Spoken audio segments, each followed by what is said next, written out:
یہی وہ تھے کہ جن کو حضرت امام علی مقام نے اجازت دی تھی، بچوں کے پیاس کو دیکھ کر کے دل میں خیال آیا تھا کہ جا کر کے پانی لے آئے، تو حضرت عباس پانی لینے کے لیے دریا کے کنارے جاتے ہیں۔ اچھا، امام علی مقام نے صرف ان کو پانی لانے کی اجازت دی تھی۔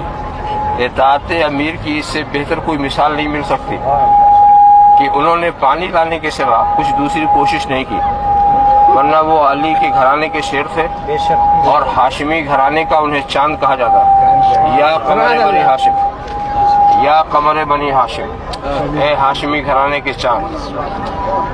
بہت ہی باعظمت اور حیدری قوت ان کے بازو میں۔ وہ جاتے ہیں پانی لینے کے لیے، دریا تک پہنچ جاتے ہیں، لوگ رکاوٹیں ڈالتے ہیں مگر کوئی رکاوٹ ڈال نہیں سکتا، کسی کی ہمت نہیں پڑتی کہ سامنے آئے۔ جو آتا ہے ہمت نہیں ہوئی، ان میں اتنی بہادری کہ وہاں پر پہنچ گئے، اور پہنچنے کے بعد انہوں نے، ان کے دل میں خیال آیا کہ اب میں دریا کے پاس پہنچ گیا، لاؤ پانی پی لوں۔ پھر خیال آیا کہ نہیں، بچے تو پیاسے ہیں، میں یہاں پانی پیوں یہ میرے لیے مناسب نہیں۔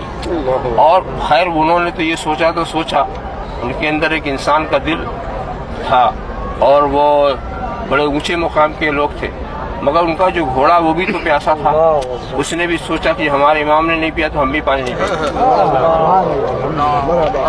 اس پیاسے گھوڑے کے اوپر پانی مشکزے میں لے کر یہ چلتے، چلنے کے بعد لوگوں میں ایک حیرانی پیدا ہو جاتی ہے کہ اگر یہ پانی خیمے تک پہنچ گیا تو پھر یہ قافلہ ہمارے قابو میں نہیں آئے گا۔ یعنی یہ تو بزدلی کی انتہا دکھائی دی، بزدلی کی انتہا کہ بھوکے پیاسے لوگ، اور یہ انسانیت کے خلاف بات ہے کہ کسی کے پر پانی بند کیا جائے۔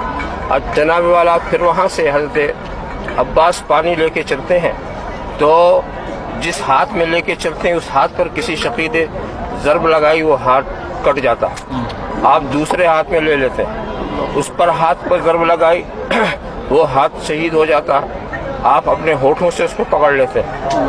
خاص بات انہوں نے یہ کی کہ امام نے صرف پانی لانے کو کہا تھا اور کوئی بات، ورنہ اگر وہ جنگ کرنے پر آ جاتے تو مشکیزہ کو الگ پھینکتے اور ان کو ان کے کیفر کردار تک پہنچا دیتے، مگر امام نے تو صرف پانی لانے کو کہا تھا، اس لیے اس کے سوا انہوں نے دوسری کوئی تدبیر سے اپنے بچاؤ کی کرتے رہے۔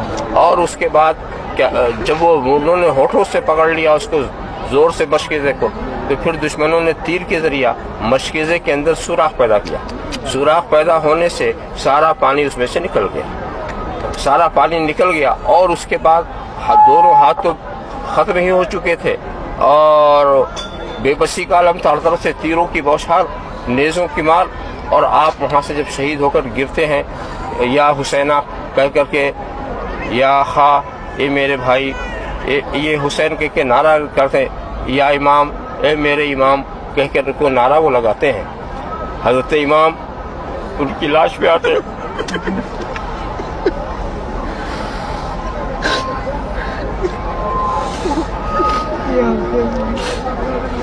جو غم ان کی شہادت سے حضرت امام کو ہوا وہ کسی کی شہادت سے، انہی کی شہادت تھی کہ جس پہ امام نے کہا کہ آج ہماری کمر ٹوٹ گئی۔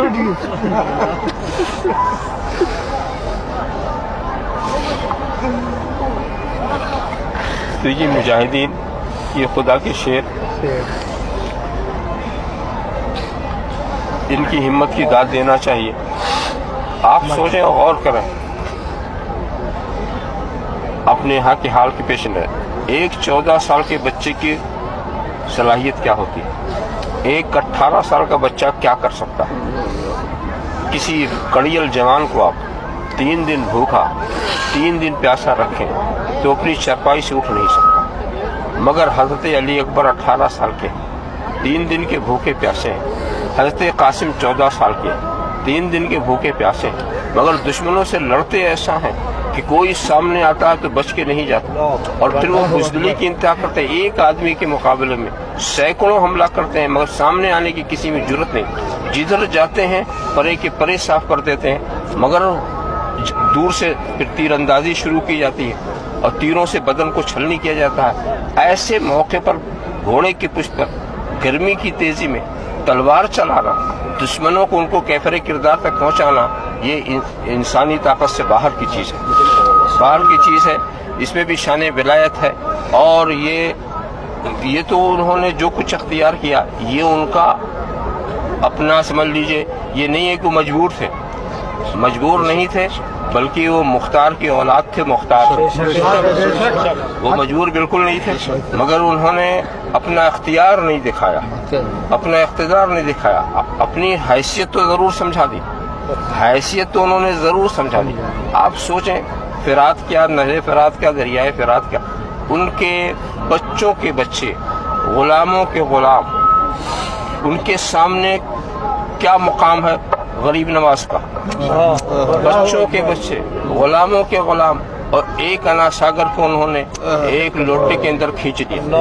اگر امام حسین چاہتے تو پورا دریائے فرات ان کے قدموں سے بہتا, مگر انہوں نے یہ نہیں کیا. انہیں یہ دکھانا تھا اگر یہ سب کر کے حضرت امام حسین اپنے کو بچا لیتے تو حسین تو بچ جاتے, حسینیت نہ بچتی, حسینیت نہ بچتی. تو انہیں اسلام کو بچانا تھا, اپنے کو نہیں بچانا تھا. انہیں حسینیت کو بچانا تھا, اپنے کو نہیں بچانا تھا.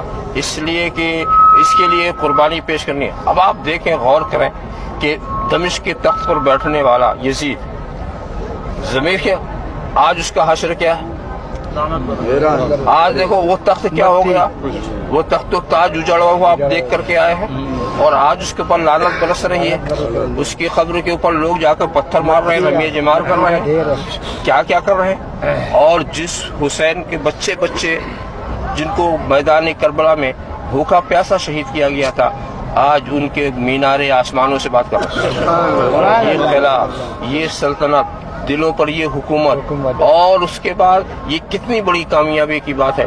یزید کی یہ سب سے بڑی ناکامی ہے کہ جو یزیدی خیال کے لوگ ہیں مگر اپنے کو یزیدی کہنا پسند نہیں کرتے, پسند نہیں کرتے. اور حسین کی کتنی بڑی کامیابی ہے کہ ہر کلمہ پڑھنے والا اپنے کو حسینی سمجھتا ہے. ہر کلمہ پڑھنے والا اپنے کو حسینی سمجھتا ہے.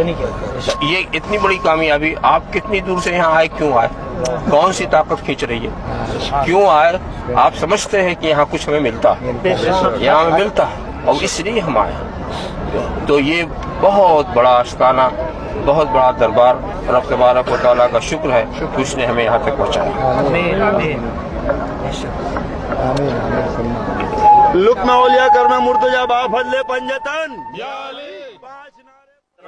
آپ کی طرف دیکھ لیجئے, وہ جو حضرت نے بتایا تھا کہ آپ جب مشکیزہ لے کے آ رہے تھے تو وہ جو آپ کے ہاتھوں کو